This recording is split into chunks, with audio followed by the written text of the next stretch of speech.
Chinese indentured contract labor finished in 1874, and it finished because a delegation from China was sent to Cuba to investigate the living and working conditions of their countrymen. China first had a policy of not wishing their nationals to be abroad, let alone to work abroad.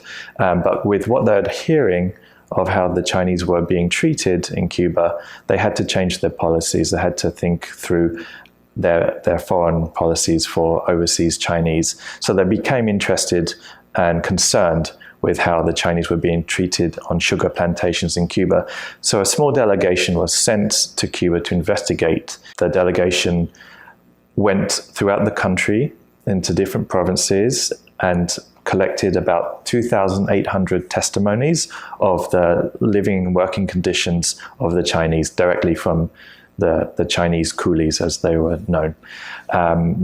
The Chinese in Cuba did this against the plantation owners' will in many cases, of risk of being beaten, and some of them were beaten in front of the delegation, and they still gave their testimonies, and they spoke of the dreadful conditions, the slave-like conditions that they were facing, living and working.